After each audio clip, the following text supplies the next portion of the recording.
Magandang tanghali, Pilipinas. Tayo po ay nag-broadcast ngayon para sa ating press briefing sa labas po ng Malacanang.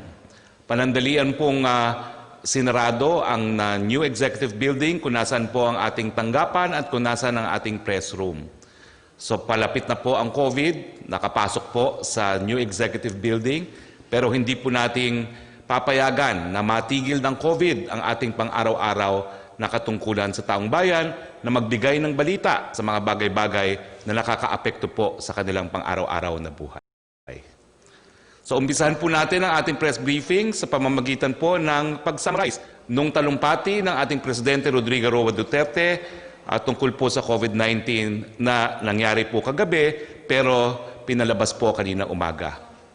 Inaprubahan po ng ating Presidente ang limited face-to-face classes, subject po sa mga sumusunod na mga kondisyon. Una, pinapayagan ang face-to-face classes sa mga low-risk areas o sa mga lugar na at least nasa ilalim ng MGCQ o yung mga nasa transition phase po ng MGCQ at new normal. Pangalawa, ang face-to-face classes ay pinapayagan simula sa Enero ng susunod na taon o sa third quarter po of the school year. Pinayagan magpatuloy ang mga private schools na magsimula na po ng limited face-to-face classes noong Hunyo. Pangatlo, ang desisyon na payagan ng limited localized face-to-face classes ay dapat na may koordinasyon sa pagitan po ng DepEd, lokal na pamahalaan at local health authorities. Pang-apat at panghuli, mahigpit na pagsunod po sa health standards. Panglima, kinakailangan po magkaroon ng pilot testing at inspeksyon kasama ang National Task Force Against COVID-19 sa pagsunod ng mga required health standards. Ano-ano ba itong mga health standards na ito? Well, kasama po dyan yung no mask, no entry sa school premises, hand washing and hand hygiene, regular disinfection sa school premises, pag-check sa temperature at mga iba pang sintomas, pagbawas ng class size sa 15 hanggang 20 estudyante po lamang, at may physical arrangements ng mga upuan para magkaroon ng distancing. Kinakailangan meron pong intermittent attendance sa paaralan to complement distance learning. Pag-control sa pagpasok at paglabas ng mga mag-aaral at personnel, walang mass gathering o pagtipon-tipon. May visible instructions, signages at markings. At panghuli, preparedness and case management system in coordination with the LGU and local health officials for contact tracing, testing, isolation, and treatment. Mamaya po ay paliliwanag ito ng mas detalyado ni Secretary Liling Briones na panauhin natin ngayong umaga. Mabuting balita po, nagsabi rin po si Presidente na maghahanap siya ng pondo para bumili ng face mask na pamimigay ng libre. Sana po sa lahat, pero kung hindi kakayanan bigyan ng lahat, sa marami pa pong mga Pilipino. Habang pinag-uusapan natin ang mga masks, congratulations Philippines! Siyam sa 10 Pilipino ang nagsusuot ng mask pag sila po ay lumabas ng kanilang mga bahay. Ito po ay ayon sa isang UK study. Sang-ayon po sa UK study na ito, ang Pilipinas daw ho ang pinakamataas ang paggamit, pangalawang pinakamataas na paggamit ng mask, pumapangalawa lang po tayo sa bansang Singapore. Ang sabi po sa report na ito, 91% of Filipinos always wear mask whenever they go out. Ang Singapore po, bilang number 1, 94% of its population ay palagi pong nagsusuot ng mask outdoors. At ang sabi pa po sa survey na ito, only 1% of Filipinos do not wear masks outside of their homes, 2% sometimes wear masks, and 5% frequently wears masks outside. Lumabas din po sa pag-aaral na 83% ng lahat ng Pilipino ay naguhugas ng kanilang mga kamay with soap and water at 50% po ng ating mga kababayan ay lumalabas na kanilang tahanan para magtrabaho. Samantala, 42% daw po ng lahat ng ating mga kababayan ay nakasalalay po sa public transportation. Dahil nagpapababa po ang pagsusuot ng mask dun sa tsansa na mahawa ng sakit, Congratulations, Philippines. Pagpatuloy pa po natin ang pagsusuot ng mask, samahan na rin po natin ng social distancing at paghuhugas ng kamay. Puntahan naman po natin ang COVID-19 updates. Meron na po tayong 43,991 active COVID-19 cases ayon sa latest report ng DOH. Sa mga aktibong kaso, 90.6% po ang mild, 8.5% ang asymptomatic, 0.4% ang severe, at 0.5% ang critical. Lampas 23,000 na po o 23,072 ang mga gumaling. Samantalang may 4 na pong na-report na binawian ng buhay kahapon, kaya ang suma total na po ng mga namatay ay 1,835. Makikita naman po natin sa susunod na infographic ang hospital beds and mechanical ventilators for COVID-19 as of July 19, 2020.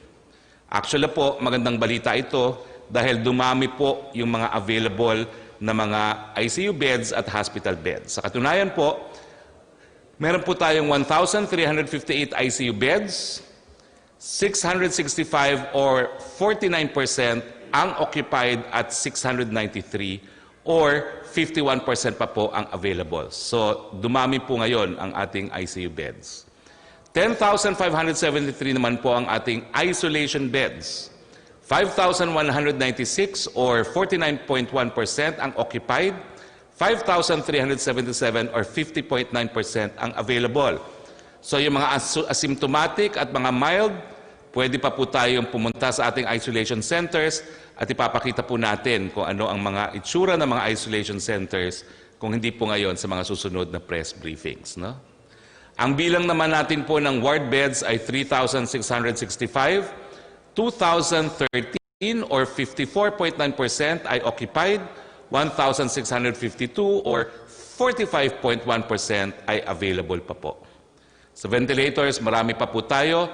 Meron pong 503 or 25.3% ay occupied o ginagamit at 1,485 naman po ang po pwede pang gamitin, equivalent to 74.7%. Marami po ang natatakot at kinakabahan na maospital. Makikita naman sa mga sumusunod ang mga larawan ng ating isolation at treatment facilities. Ito po ay dahil hinihimok po natin ang mga asymptomatic, ang mga mild, kung wala po kayong sariling kwarto, walang sariling banyo, tera na po sa isolation centers. Kung kayo po ay nagtatanong, bakit kaya nagmamas naman ako, nagsistay at home naman ako, patuloy pa rin ang taas ng kaso, siguro nga po dahil hindi masyado na-explain nung mga unang panahon na kapag ikaw ay mild ay asymptomatic, kinakailangan pumunta ka pa rin sa isolation center kung wala kang sariling kwarto at banyo dahil mahahawa mo ang iyong mga pamilya at iyong mga kapitbahay. Siguro po, ito ay isang dahilan kung bakit patuloy ang pagtaas ng mga kaso. Sabi ko nga po sa inyo, no, 5-star treatment po ang binibigay ng pamahalaan dito sa mga isolation centers. So, tignan po natin ang ilang mga isolation centers na po pwede po natin gamitin kung kayo ay mild or asymptomatic. Aircon po silang lahat.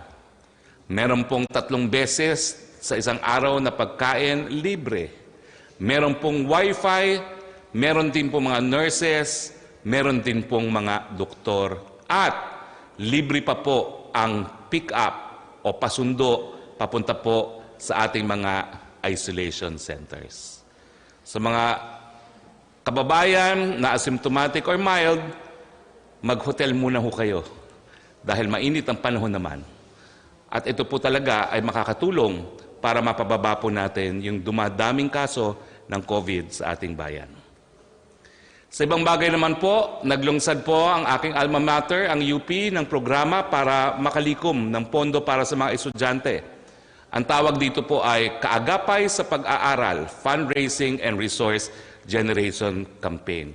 Gagamitin po nila ang pondong malilikom para po pagbili ng laptop at iba pong mga gadgets na magagamit ng mga isko at iska para po sa kanilang blended or flexible learning. Dito po nagtatapos ang ating presentation. Bago po tayo pumunta sa mga tanong ng MPC, pakinggan po natin ang resource person natin ngayong tanghali. Tulad ng sinabi ko, wala pong iba kundi si Secretary Liling Briones ng Department of Education para pag-usapan ang kanyang presentasyon sa naaprobahang limited face-to-face classes ng ating Presidente kagabi. Secretary Liling Briones, the floor is yours. Good morning, ma'am. Good morning, Sec. Harry.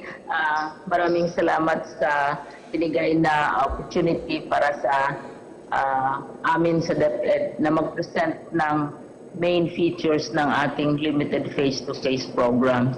Kailangan i-emphasize na itong face-to-face na inaalaw natin ay limited. So, hindi pinipilit ang lahat ng mga learners na dumaan itong prosesong ito. By limited, we mean, una, kailangang na-approve ng IATF at saka na-classify ang isang local government o isang eskwelahan na siya ay low risk.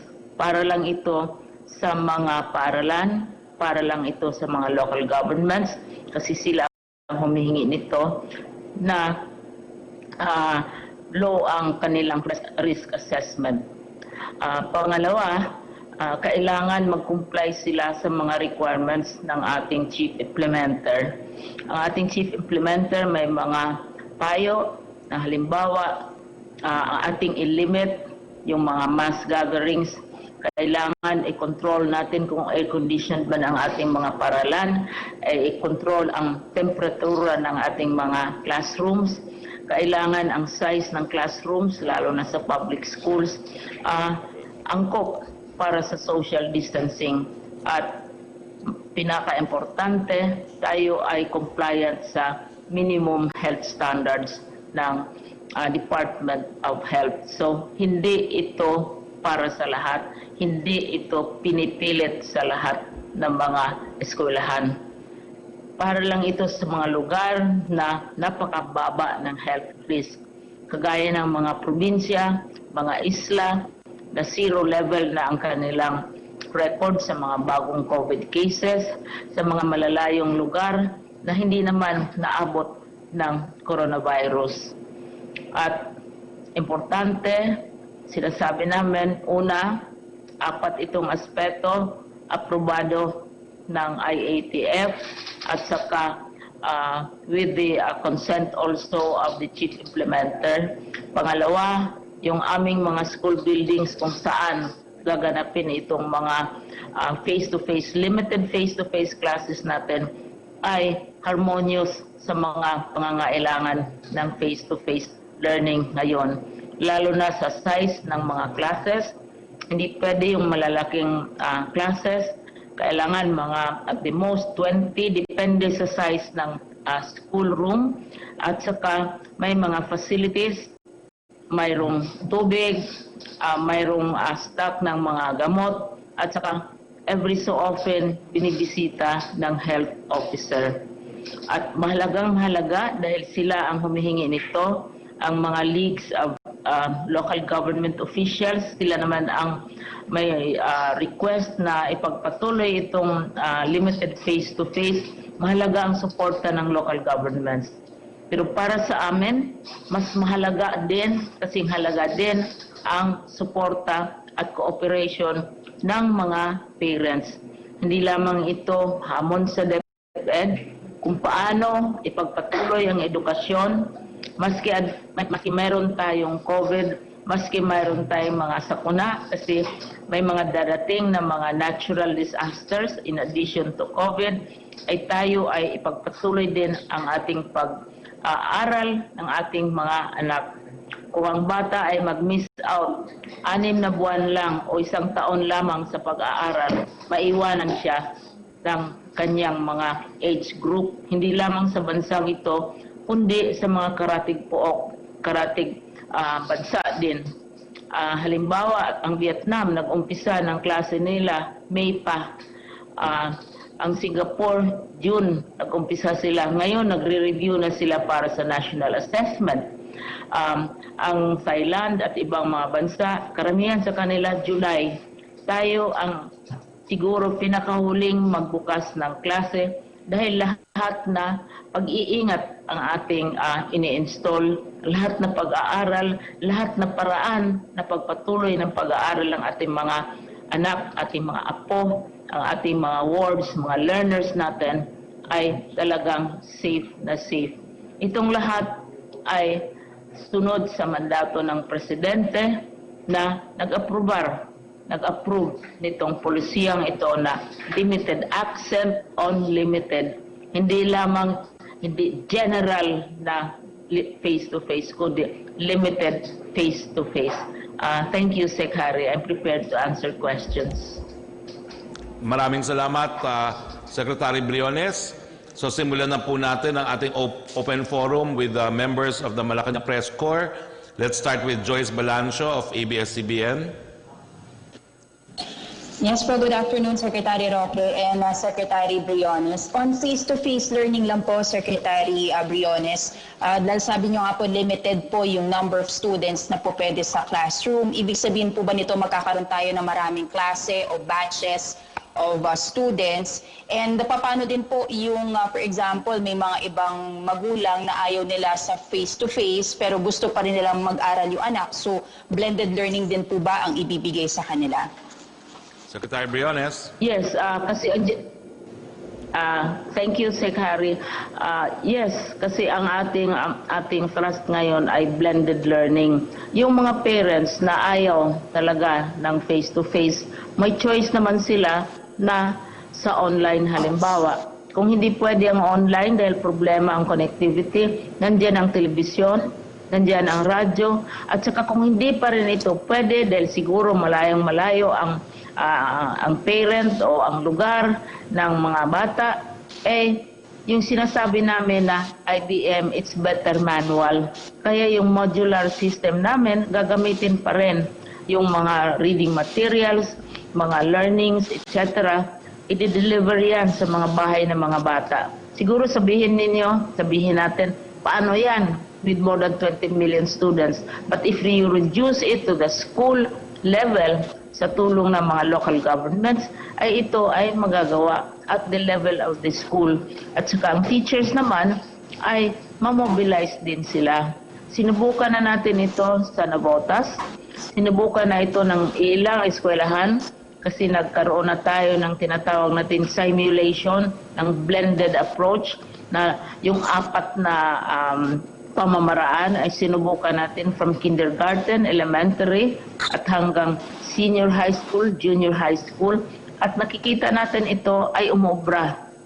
Kailangan ang tulong ng local governments, kailangan ang cooperation ng parents, kailangan of course crucial ang papel ng ating teachers at saka ng DepEd at the support of national government dahil ang kalakihan, ang bulto ng ating funding, ating budget ay galing sa national government with President Duterte.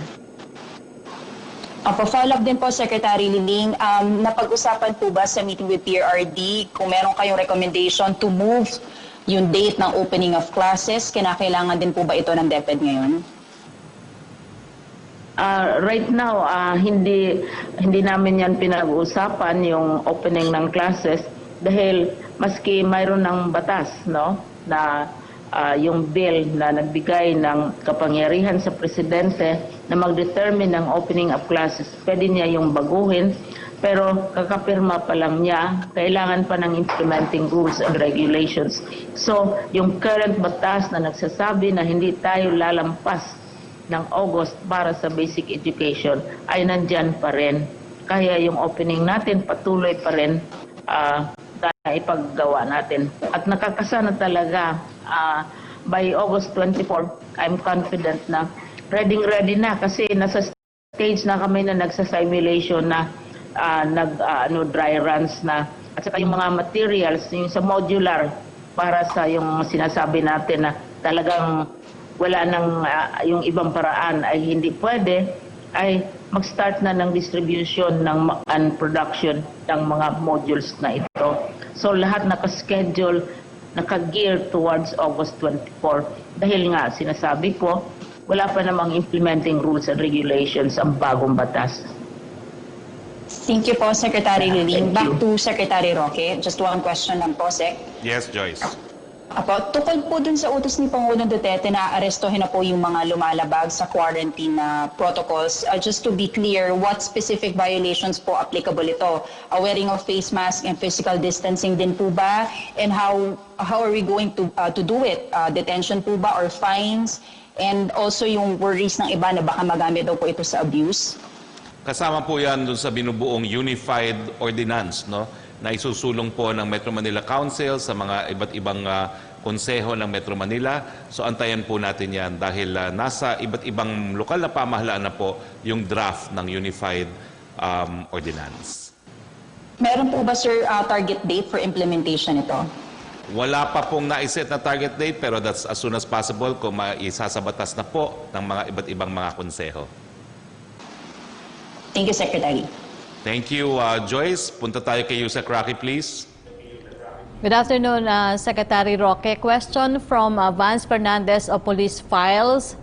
With the IATF allowing the entry of foreign nationals with the pre-existing visas, how does the DOH and IATF plan to handle foreign nationals who may be infected with COVID-19 entering the country?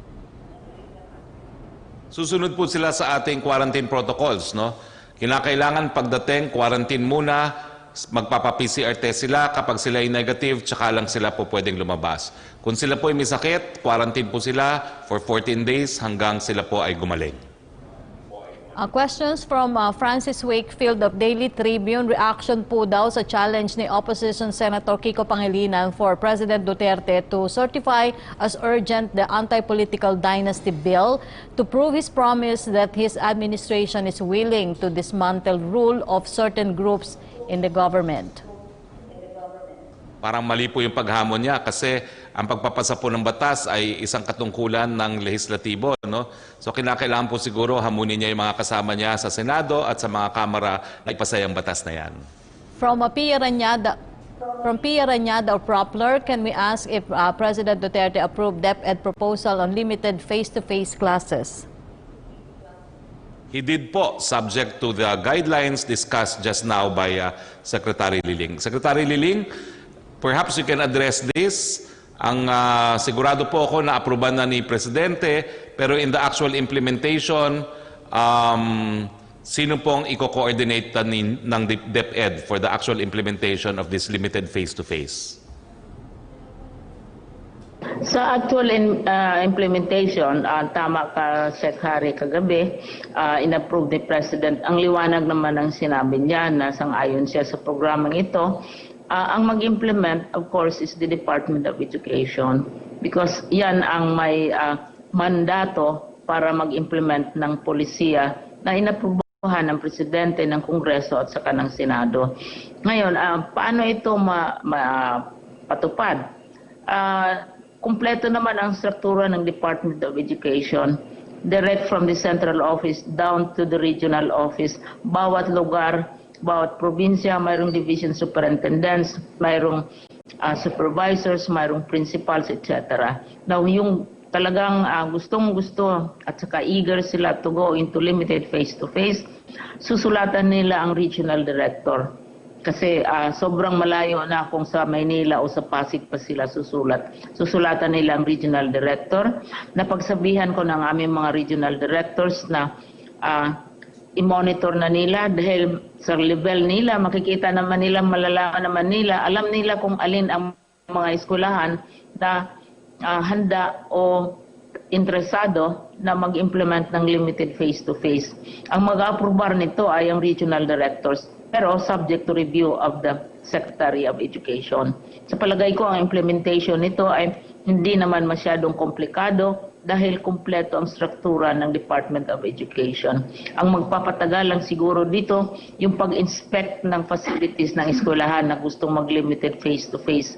Kasi kailangan masatisfy ang requirements ng ating chief implementer ng physical arrangements at saka yung mga activities na gagawin ng mga bata. Halimbawa, walang contact sports sa physical education, galing sa school, i-encourage silang umuwi kaagad diretso sa kanilang bahay, ventilation ng mga schoolrooms, lahat doon magtatagal siguro dahil i-inspectionin talaga yan as requested by the Chief Implementer. Thank you very much, Secretary Liling. Tricia Terrado of CNN, please. Hi, good afternoon, Secretary. Sir, the first question is for Secretary Briones po. Ma'am, ano po yung mga areas, kumbaga, na i-consider natin or paano natin sasabihin na yung low-risk area, pwede na po mag-operate yung mga schools doon on a limited face-to-face learning? And ano po yung parang, kumbaga, magiging guidelines natin? Kumbaga, halimbawa po doon sa low-risk area, bigla pong nagkaroon ng surge ng cases, tama po, well, automatically, babalik po doon sa blended learning, tama po ba? Mayroon na kaming guidelines dyan. Ang IATF mayroon ding guidelines kung ano ang definition ng low-risk area. Pero that is only the start of the evaluation. Dahil pangalawa, tingnan natin yung physical facilities ng eskwelahan. At ang responsable nito ay ang Department of Education, Chief Implementer, at ang eskwelahan mismo. Kailangan puntahan yan. Makikita yung kanilang facilities, ang aming facilities kung public school man yan, kung pwede ba ang limited face-to-face. Pagkatapos, tingnan din yung ating compliance with the health requirements. Mayroon na kaming existing minimum health guidelines. Mayroon na kaming guidelines tungkol sa facilities namin. Halimbawa, hindi lamang titingnan natin kung mayroong space available. Titingnan din natin dahil ang ating mga school buildings natamaan ng bagyo, natamaan ng lindol, natamaan ng baha, kung physically fit ba yung ating mga schools para sa ganitong klaseng arrangements. So dito siguro kaya gusto namin sana na pwedeng third quarter na. Pero may nakaumpisa na mga maeskwelahan tulad halimbawa ng Lasal at saka yung palagi kong sinasite na isang maliit na eskwelahan sa City Hall. Last June pa sila nag-umpisa, maliit sila. Ang Lasal naman, napakalaking paaralan. So, yan ang gagawin natin. But going to your question, halimbawa biglang may surge, mayroon na kaming protocol dyan. Kasi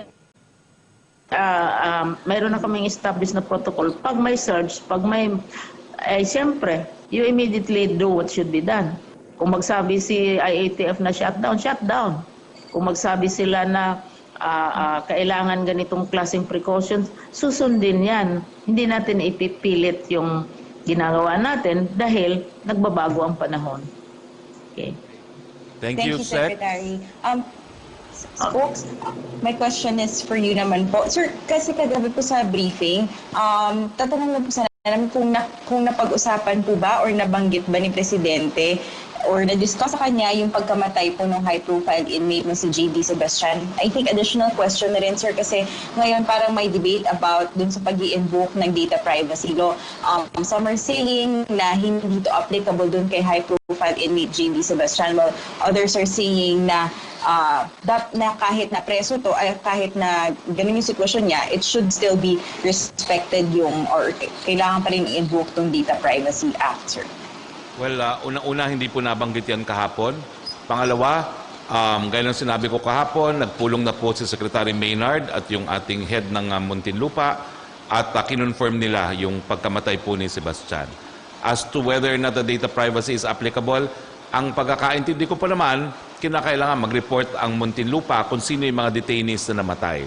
And that, I think, is not covered by the data privacy law because they died actually not only because of COVID, but also died while in custody of the National Penitentiary. So, yun lang po ang sagot ko.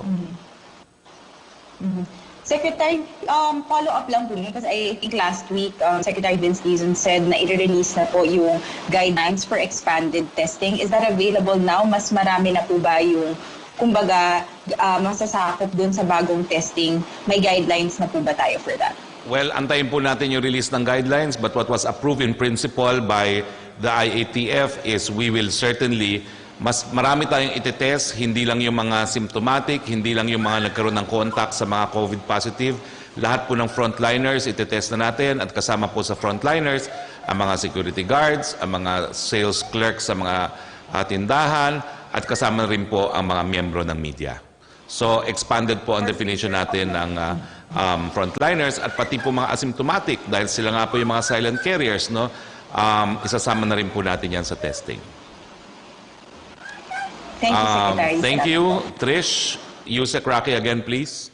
Secretary Roque, ang tanong mula kay Julie Aurelio, ang nakalagay naman dito, same request daw po doon sa limited face-to-face. Ang tinatanong po daw niya kung may condition ba na gusto na ma-impose si Pangulong Duterte or directive to IATF to operationalize how it's going to be done. What was shown, I think, this morning was exactly everything that he said. He approved it and pursuant to the guidelines then reported to him by Secretary Briones. Ang sabi lang niya, talaga namang even with COVID-19, the process of learning should continue. Next question, please. From Rose Novenario of Hataw, kung para po sa Pag-ibig Fund, pwede kaya na i-defer muna ang salary loan payment ng mga empleyado na naging daily wage earners at 3 times a week na lang po muna ang pasok sa trabaho dahil sa COVID-19 pandemic? Well, ang sabi po ng isang Pag-ibig trustee, ang Pag-ibig daw po is in the process of crafting a campaign to help its members who have religiously been paying but whose work is now affected by the pandemic. So magkakaroon po ng bagong pulisiya pagdating dyan. Pero hinighlight po ng Pag-ibig na ang Pag-ibig daw po ay pagdating sa mga penalty rates ay mas magpatawad, more forgiving compared to commercial banks. So abangan po natin ang bagong pulisiya. Thank you. Maricel Halili, please, of TV5. Hi, sir. Magandang hapon po. Sir, tungkol lang po dun sa rekomendasyon ni Secretary Galvez na magkaroon ng for COVID-centered hospitals dito sa Metro Manila.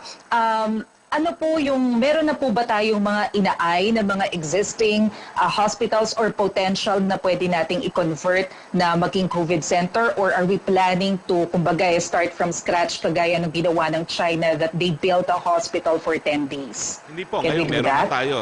Ngayon po meron na tayo, ang PGH po, ang National Kidney at saka ang Quirino Memorial, no? So dadagdagan lang po natin yung mga COVID hospitals na yan. Ang ehemplo po na sinabi kahapon ni Secretary Galvez nga, doon po sa Quirino, no, nagkaroon na sila ng expanded emergency room para ma-accommodate po yung mga additional COVID patients. Sir, tungkol lang po doon sa opening of classes, what made the President change his mind? Kasi siya po yung nagsabi before na no face-to-face, but then before po the opening of classes, he decided na pwede naman pala yung limited face-to-face. What made him change his mind, sir? Simple lang po yan. Secretary Leonor Briones. Secretary Briones convinced the President. Ma'am, opo, clarification lang po doon sa procedure ng pag-accredit ng mga schools. Kailangan po ba yung mga schools sa mga low-risk areas yung mag-apply sa DepEd or sa IATF bago po ma-approve na yung kanilang limited face-to-face, or will DepEd decide kung ano yung mga areas na sisimulan yung inspection? And I remember po Secretary Galvez mentioned before na dapat wala mo ng playground, i-check muna yung mga canteen na walang buffet. So you will also follow this, ma'am? Thank you for that question dahil maganda ito kasi operations already implementation na sabi ko nga at the level of the regional directors or at the level of the superintendents, alam nila sa teritoryo nila kung aling mga eskwelahan na may posibilidad na magka-limited face-to-face. Kaya sinasabi ko rin sa kanila, tingnan na nila, i-survey na nila just in case kung i-approbar ang policy ng presidente. So, mag-ano lang sila, mag-indicate ng kanilang interest in face-to-face at saka i-process yan. At saka mayroon naman tayong struktura, mayroon naman tayong proseso, at saka at the level of, as I said, the region, the municipality, the province, nagkakaalaman naman lahat. Alam naman natin na maski na sa low-risk area ka, for all you know, hindi siguro pwede pa rin mag face-to-face dahil kulang pa sa ibang mga requirements. At saka yung mga advice ng ating chief implementer, talagang susundin natin yan dahil this is sound advice. Halimbawa, yung circulation ng air, ay kung halimbawa, kasi maraming private schools ang may gusto nitong limited face-to-face. Kung air condition ang classrooms nila, kailangan may certain temperature which has to be maintained. Kasi kung sobrang lamig na parang refrigerator, hindi naman yan healthy para sa mga bata. At closed ang kwarto, mag-iikot-ikot lang kung mayroon mang maligaw na mga viruses. So, ito lahat i-consider. Ito yung yung inspection process, kailangan talagang gawin dahil require ito. At sa palagay ko, hindi naman how many thousand schools ang magkakaroon ng interest o magpa-participate dito dahil alam nila na mayroong requirements. First step lamang yung sabihin natin yung assessment ng low risk. That's only the first step. The other is what is the physical state of your school. Yung amin na yan, that is from our end. Kasi kami, we know what is the status of our schools. Kung halimbawa ay isang building yung ceiling niya ay nakatiwangwang o medyo weakened lang yung structure niya dahil sa mga bagyo, mga natural disasters, hindi pa rin namin yan papayagan. Kasi ibang klaseng risk yan, that's physical risk already. O kung walang lugar para sa social distancing. So first step lamang yung low risk area assessment. The others have also to be put in place as well. But it can be done because at the level of the province, at the local level, we more or less know what is happening and which schools are very likely to be interested. Like yung iba, nag-umpisa na sila and they have shown that it can be done. Mga private schools ang karamihan na nagpa-practice na nitong mixture of face-to-face, limited face-to-face, and the other approach is to blended learning. Thank you. Hindi naman siguro ang Secretary of Education lang ang nagpakita sa Presidente na ito ang policy. Ito hinihingi ito ng mga local governments at siyempre malaking tulong ng spokesperson to arrange dialogues, exchange of information and so on. So lahat tayo involved dito sa policy na ito. Thank you. Thank you very much, Secretary Leonor Briones. But it was still primarily Secretary Leonor Briones. But anyway, Joseph Morong? Hindi. Ikaw pa pala. Okay, go ahead, Maricel, for your next question. Sorry, Joseph. Maricel has another question pala. Sir, follow up na lang po doon sa SONA. Will the family of the President attend the State of the Nation address on Monday? Who else did the President invite to personally attend the SONA in Congress? Hindi ko pa po alam kung sino yung magiging kasama ng Presidente. Ang alam ko lang po, marami po yung kasama ng Presidente, pero karamihan po dyan ay siyempre ang Presidential Security Group, ang PSG. So limitado lang po ang mga miyembro ng kabinete na makakarating, sa 15 lang po. At sa panig naman po ng mga mababatas, 25 po galing ata sa Kamara at lahat po ng miyembro ata ng Senado. Para 50 lang po yung mga mababatas. Well, Sir, kasama po kayo doon sa 15? Hindi pa po sigurado kasi hindi pa po alam kung magkakaroon ng press conference pagkatapos ng SONA. Kung magkakaroon po ng press conference, hindi po ako makakasama sa Kongreso, makakasama ko po kayo. Ang problema, sarado nga po ang NEB. So, lahat po yan ay nakasalalay kung ano mangyayari sa NEB. Kung hindi na po tayo magpe-press conference o ang press conference na ay parang ganito, na link up na diretso sa Kongreso o sa batasan, baka makasama po. But basically, hindi ko po kayo iiwanan Malacanang press corps. Magkakasama po tayo. Thank you, Sec. Yes. Yusek Roque, please. Thank you. Secretary, may tanong mula kay Rose Novenario ng hataw para daw po kay Secretary Briones. Marami daw po ang nalilito at gusto maliwanagan sa direktiba ng DepEd tungkol sa mga pinapayagang lugar na mag face-to-face classes. Ano daw po yung assurance na ang mga lugar na ito ay COVID-free na? Secretary Briones. Thank you for that question. Ang assurance natin dyan, first stage lang yun ang sinasabi ko, ay ang risk rating ng IATF at saka ang punto de vista ng chief implementer. Kasi yun ang starting point. Sasabihin, kasi mayroon naman tayong every 15 days, mayroong risk assessment classification. Yun ang rini-release, ina-announce na ng Office of the Presidential Spokesman, sa PCOO, at mismo ang Presidente mismo ang nag-announce niyan. Pero number one lang yan sa, first step lang yun sa ating process of allowing face-to-face, limited face-to-face learning. Ang sunod ay yung physical facilities natin. Sa DepEd ba o kung sa private schools ba. So it will involve inspection dahil chief implementer insists on physical inspection of the schools. At saka sa tingin natin, hindi naman sobrang marami itong mga schools na ito. So yun ang, we start from that kind of assurance. At saka, makikita natin, kasi takot tayo siyempre sa epekto ng COVID sa mga bata. Ang statistiko natin is very, very clear. Ang halimbawa sa mga nagiging biktima ng COVID sa atin, kunting-kunti lang ang mga bata. At saka 0.87% lang sa ilang libong 1,831 deaths halimbawa. At present na recorded natin, 16 ang sa mga bata. At saka sinasabi natin na yung mga bata, nakuha lang nila yun sa mga parents nila, sa kamahan sa bahay, etc. 0.87% lamang. At saka ang global standard is from 1 to 5%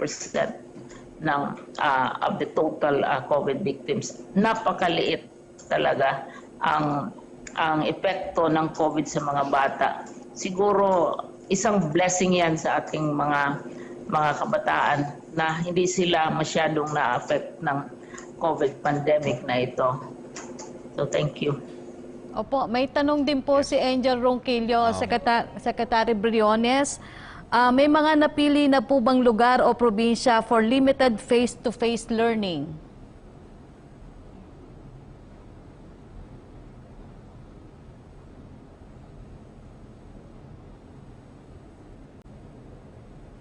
Walang audio. Ang pagkakaalam ko ay ang De La Salle system, which is countrywide. Nag-start sila June pa. At saka may mga eskwelahan, mga certain private schools, dahil ang official start ng classes pwede naman sa June up to August, nag-umpisa sila ng August. Pero itong dalawang ito, kabisado namin dahil talagang amin itong na-monitor at tinitingnan natin ito. Sa mga private schools, kadalasan naman talaga, even before COVID or no COVID, they have already been involved in blended learning. Ginagawa na nila ito na mayroon talagang face-to-face. Ako naniniwala ako na maski limited, dapat ipagpatuloy natin itong limited na face-to-face dahil ang ating mga bata, ating mga anak, mga apo, pinapalaki natin bilang human beings. Mahalaga ang human interaction na matuto silang makikitungo sa kapwa bata, sa teacher, sa mga adults, sa loob ng eskwelahan. And if we can do this in spite of COVID on a limited scale, then we will have fulfilled our mandate to help nurture a complete, a full, a whole individual and not a robot. Thank you. Okay. Joseph, one more question. Ace Romero. Mr. Roque. Opo, you said the number of ICU ward and isolation beds have increased. Is the critical care capacity of the country still in the danger zone? Medyo bumaba po tayo dahil nasa 50% na po tayo, no? Ang danger point po ay nasa 70%, ang 50% po ay medium risk. So nasa medium risk po tayo ngayon as far as critical care capacity is concerned. Joseph Morong. Sir, good afternoon. Sir, doon muna ako sa mask, no? Last night, the President said that he will buy as many as he can afford na mga mask. And then he said that under normal times, medyo 3 billion pag-arrest sa mga hindi nagsusuot ng mask. But then he said that this is a pandemic and now he wants the police to intensify, no, yung implementation of this health protocol. So number one question, sir, is that can we expect or are we expecting that the police will arrest yung mga hindi nagsusuot ng mga mask? And with regards to the procurement, in costing, sir, how much will this cost the government and paano po i-distribute yan? On the first question, nasagot ko na po yan. It will depend on the uniform ordinance to be passed by the different councils of Metro Manila and in different parts of the Philippines. Pangalawa po, wala pa pong halaga na nabanggit ang ating presidente, pero ang sabi nga niya, kung hindi mabibigyan ng lahat, then yung mga mahihirap talagang dapat mabigyan. No? Yun pa lang po, dahil kagabi lang po yan na ibanggit ng ating presidente. Sir, just a tiny question related to that. So, ibig sabihin, sir, yung mga police will be very strict, no? Ia-arresto nila yung mga hindi nagmamask from this point on. The police can tell individuals to wear masks. They can ask the individuals to go home and get their mask and put it on. At nangyari na yun sa akin minsan yan, sa aking sariling barangay. Pero sa ngayon po, it is just to encourage people to wear masks. Antayin po natin yung ordinansa dahil kinakailangan natin malaman kung ano yung magiging parusa doon sa mga hindi magsusuot ng mask sa publiko. Alright. Sir, my next topic would be the mass testing. The President asked Secretary Roque last night if we can test every citizen in this country. What does the President mean by that? He wants a mass testing for Filipinos? If we can afford it, why not? But the reality is, hindi natin ma-afford ang testing sa lahat ng 110 million Filipinos. Pero, gagawa po na hakbang ang ating gobyerno para mas maparami pa ang testing natin. Ngayon po, humigit na tayo sa 1 milyon. Meron pa po tayong 10 milyong nakahandang mga testing. Pero, kinukonsidera na po natin yung tinatawag na pooled testing. Yung sa isang kit na testing, 10 tao ang isoswab at itetest para makita kung merong positibo sa kanila. Kung merong positibo sa kanila, lahat sila individually ipi-PCR. So yung ating 10 million po, kung 10 tao, kaya pong maging 10 million times 10 is 100 million, no? So hindi naman po siguro lahat yan mapupul testing kung i-alat lang natin ang 25% ng ating 10 million na natitira, that would be 2.5 million times 10. Easily, 25 million people, no, can be tested through pooled testing. At yan na po ang hakbang na ginagawa ng gobyerno dahil alam natin na kapag na-test at nahanap natin kung sino ang merong COVID-19, po pwede na silang i-isolate nang hindi na makahawa at pararamihin din po natin ang mga isolation centers dahil nga alam natin na mas marami tayong mahahanap ang mga positibong mga individual. Pagkatapos, gagamutin po natin at i-reintegrate natin sa ating lipunan. Sir, sa SONA na lang. Sir, yung HOR has reported its 18th case and now yung NEB natin, meron tayong positive. So, sir, are we not changing the plan of the President to go physically to SONA? How are these infections going to factor in our decision, in the President's decision to go to SONA? Sir, ibig sabihin, hindi ba tayo worried na yung paglabas-labas ng Presidente maging dahilan para, Siyempre po, worried dahil senior citizen ang ating Presidente and he's particularly vulnerable to the disease. Pero para rin po yung press briefing natin ngayon, sarado ang NAB pero hindi naman po pwede, hindi na natin gagawin ang ating mga katungkulan. Ganun din po si Presidente. He may be vulnerable, pero patuloy pa rin po ang kanyang trabaho bilang isang presidente at nakasaad po sa kanyang saligang batas na sa takdang araw ng buwan ng Hulyo, siya ay magre-report sa Kongreso at gagawin po niya yan. Sasayawan po natin ang sakit, gagawin po natin ang katungkulan, mabubuhay po tayo sa kabila ng COVID-19. So physical pa rin, sir, hindi na yung parang virtual as another plan is being put up. Physically, he has said he will go. I think it's Alright, also to sir. send a message, no, that we continue to live our lives despite COVID-19. All right, sir. Thank you for your time, sir. Thank you, Joseph. Yusek Roque, please. Francis Wakefield, effective na po ba this August yung limited physical classes? What if magkaroon ng COVID-19 cases sa mga bata? May assurance po ba na sasagutin ng government ang pagpapagamot sa mga bata, teachers na posibleng mahawa? Correct me if I'm wrong, Secretary Liling, pero third quarter pa po ipapatupad ang face-to-face classes at sagot naman po ng PhilHealth ang mga pagpapagamot ng nagkakasakit ng COVID-19. Next question, please. Melo Acuña na, Asia Pacific Daily. Good afternoon, Secretary. I have several questions for Secretary Briones. Karaniwang nagamit ang mga silid paaralan bilang evacuation center. May panahon po tayo ng bagyo, siyam na bagyo ang pumapasok at nagla-landfall, 20 ang pumapasok sa Philippine Area of Responsibility. Ano po ang guidelines sa paggamit ng silid paaralan bilang quarantine at evacuation centers, Secretary?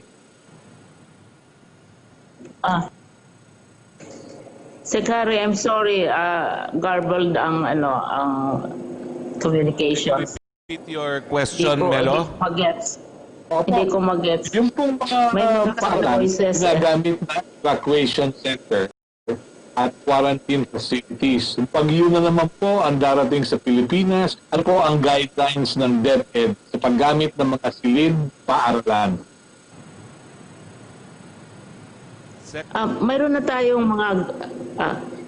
tayong mga existing guidelines niyan dahil ini-anticipate natin yung mga possibilities na yan. Ang sinasabi nga natin, it's not only the space na maka-maintain tayo ng social distancing, it's the state of the buildings themselves. Dahil may mga buildings tayo na apektado dahil sa baha, sa lindol, nakatiwangwang ang ceiling, maski ba low risk sila, hindi din namin yan ipapagamit. Hindi din namin yan i-allow na magkaroon ng face-to-face na may physical risk ang mga bata. Because the risk that a child is exposed to is not only to COVID. A child is exposed to all sorts of risks on the way to the school or on the way from the school. And we want to minimize all of these risks. That's why may mga guidelines tayo. Nag-put out na ng guidelines ang DepEd tungkol nito. Thank you. Secretary, ano po ang inyong gagawin sapagkat nabanggit ni Attorney Joseph Noel Estrada ng PAPSCO at POCOPEA na mayroong mga 400 pribadong paaralan na napipintong magsara. Kung magsasara po ang mga ito, lilipat ang mga estudyante sa public schools. Kakayanin po na ng public schools matanggap ang mga lilipat na mag-aaral. Sa ngayon po, lahat naman po ng mga lumipat sa pampublikong paaralan ay tinanggap natin. Pero perhaps, Secretary Briones, can we absorb even more from the private schools? Usually, ang parents na mamili sila kung aling public schools sila lilipat. But, siyempre, marami ng mga parents din na nag-reserve. February pa, nag-reserve na sila sa mga public schools natin. So, halimbawa, oversubscribed ang Manila. Manila, over 100% na pinagbibigyan namin yung mga parents na gusto talagang ipasok nila sa Manila dahil may mga benefits, mga perks na binibigay ang Manila. My own city, oversubscribed, over 100% na compared to last year, no? Pero there are other schools also in the surrounding cities na pwede nilang mapuntahan. So, basta hindi lang sila mamimili kung saan sila pupunta, kung alin ang mga schools na available, pwede nilang mapuntahan. First come, first serve ito kasi February pa nag-start ang reservations. So, yung mga nakauna, binibigyan sila ng preference. At saka ang mga local governments kasi, ang pinipili din nila, tinatanggap yung taga-kanila.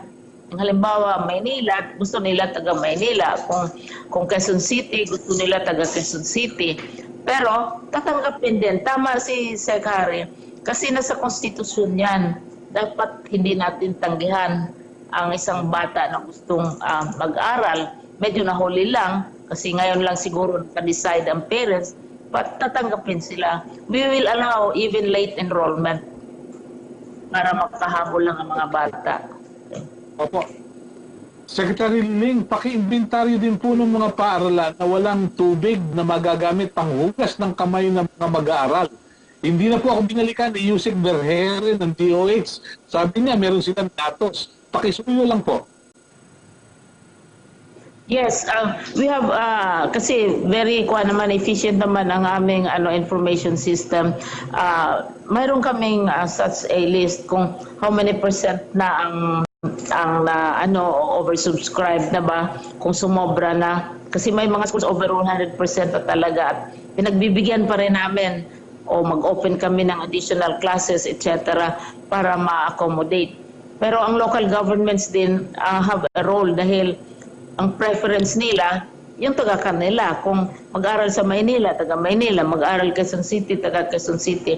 Pero sa kabuuan, we always try to make space for everyone. But this is a problem which started even before COVID. Yung migration, nag-umpisa na yan, wala pang COVID. Hindi lamang ang learners ang nagmamigrate, kundi teachers as well na nagmamigrate. So, kailangan din itong masusi at malalim na pag-aaral, itong phenomenon of migration, which we are very concerned about as well. Opo. Yung pong tubig sa paghuhugas ng kamay, pakisuyo lang po, pakicheck lang, baka kulang tayo ng facilities. Yun nga ang isa sa standard natin kasi karamihan mga schools makita natin sa labas pa lang, you will see washing areas already even before COVID. That's part of the training of the child kasi pero yung water supply kung minsan out of the control of DepEd yan, yung supply and availability of water. Kaya nakikiusap din kami sa mga concerned agencies. Isa sa mga factors yung natitingnan namin na availability of water, of medicines, etc. bago tayo mag-allow ng limited face-to-face. Yes. Okay. Salamat po, Secretary. Thank you. Thank you, Secretary. Well, we're out of Thank you. time. Maraming salamat, Secretary Liling Briones.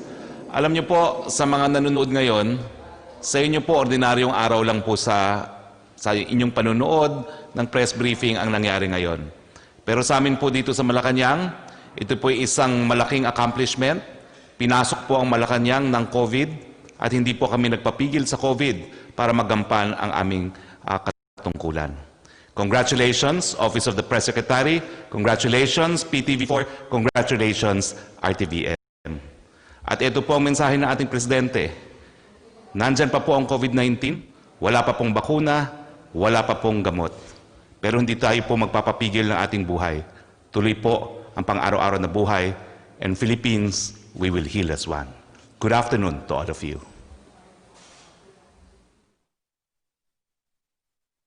Mga lugar kung saan pinapatupad ang GCQ o General Community Quarantine, ito po ang mga dapat nating malaman para sa ating kaligtasan. Ito na po ang tinatawag nating New Normal.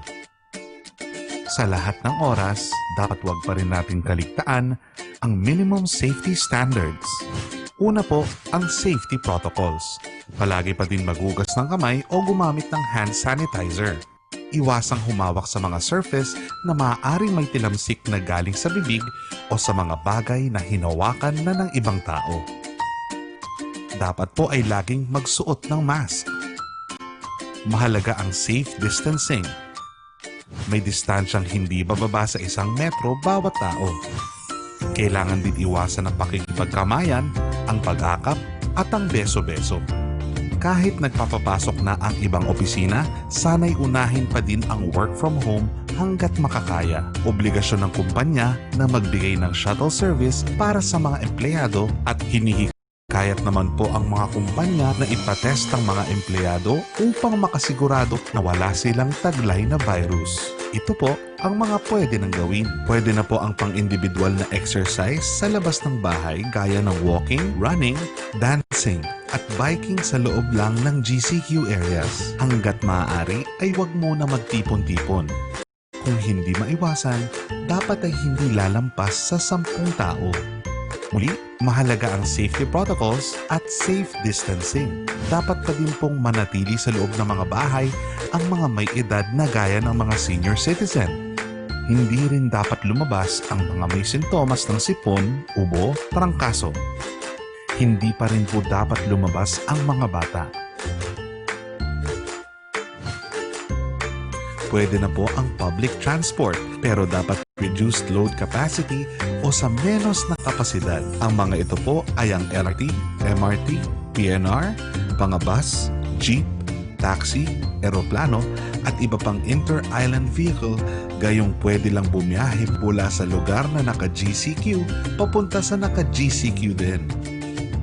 Pwede na din po ang tricycle, public shuttle, at mga transport network vehicle service gaya ng Grab. Sa mga pribadong sasakyan naman ay company shuttle, sariling sasakyan, bisikleta, motorsiklo at e-scooter. Pero sa anumang sasakyang pangmaramihan, kailangan pa rin ang reduced capacity at safety protocols and safe distancing. Ang mga eskwela ay pwede nang magpapasok sa college level pagkalipas ng September 1. Hindi pa din po pwedeng pumasok ang basic education na mula kinder hanggang grade 12. Ang government offices po ay fully operational na. Gayong ang mga empleyado ng gobyerno ay papasok ng may alternatibong work arrangements. Ito po ang mga serbisyong pwede na nating magamit. Mga ospital, mga klinik at mga veterinaryo. Grocery at supermarket. Butika, self-service laundry, food delivery, gasolinahan, bangko, remittance at pawn shop, hardware, bookstore, school supplies at office supplies, baby care supplies, mga bilihan ng damit, water delivery, mga serbisyo ng gobyerno sa mall, bilihan ng pet food, mga services para sa computer at komunikasyon, flower shop, tindahan ng mga laruan. Pero sarado po ang mga play area nito. At ito naman po ang mga lugar na hindi pa natin pwedeng puntahan. Sinehan, mga bar at mga lugar pang videoke, palaruan, library at museum, resort at beach, mga lugar kung saan tayo nagpapaspa, masahe, facial, waxing, at iba pa, restaurant, at mga barberya. Kung susundan po natin ang mga guideline ng GCQ, mas madali nating madadaig ang COVID-19 at pwede tayong mag-heal as one. Maraming salamat po.